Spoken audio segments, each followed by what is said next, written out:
We have people that are in this party, in my party, that looked at that theory that popped up in the early morning hours on November 7th and concluded we're never going to win another presidential election, another national election, if we don't first pass comprehensive immigration reform. And that's based on Barack Obama getting 71% of the Hispanic vote.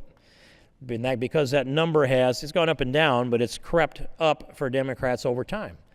What they have forgotten is that tens of millions of dollars and very much organizational effort has been put into it by Democrats to call Republicans racist. And my colleagues on my side of the aisle, they seem to just disregard that all of that money spent, all of those dishonesties perpetrated.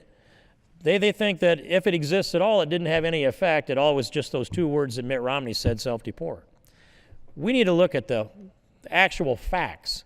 Actual facts are Bob Dole had the lowest percentage of Hispanic vote when he ran for president in '96. It was 21%. And it's also true that Ronald Reagan signing the Amnesty Act in 1986 didn't get George H.W. Bush, Bush 41, a higher percentage of the Hispanic vote. It got him a lower percentage of the Hispanic vote. If they're going to correlate this thing, I'll tell you, here's how you correlate it, Mr. Speaker, and it's this. There were about 800,000 people that originally were to qualify for the amnesty in 1986 that Ronald Reagan signed. That number crept up to about 1 million. That's kind of the settled historical number of about 1 million that were here that fit the qualifications to receive amnesty from the '86 Act that Reagan was honest enough to call the Amnesty Act.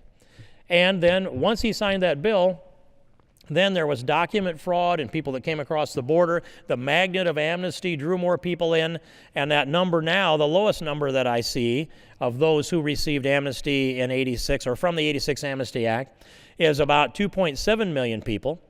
A lot of times you see 3 million as the quote. It'll go up to 3.5. But let's just settle on 3 million people. If 3 million people received amnesty under Ronald Reagan's 1986 Amnesty Act, and then on average, each of them, and this is data that can be chased down, and bigger numbers than I'm about to quote are available out there on certain studies, but on average, a low number for family members brought in because of those that received amnesty is about a factor of 5 or a little bit more. So let's just hold it down on the low end. 3 million received amnesty. They average bringing in 5 people by the family reunification plans that are there. Now that's 15 million people. Some of them have died. Some of them perhaps have gone back to their home country.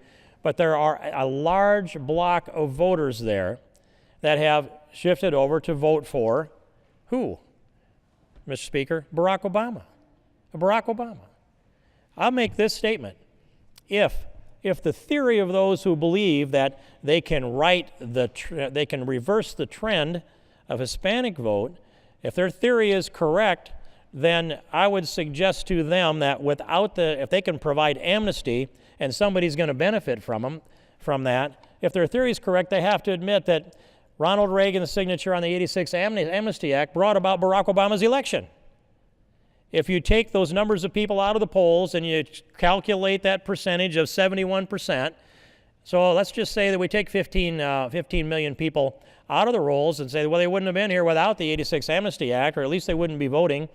And if 71% of them voted for Barack Obama, then it's clear to anybody that can do any kind of statistical analysis that Barack Obama wouldn't be president of the United States without Ronald Reagan's 1986 Amnesty Act.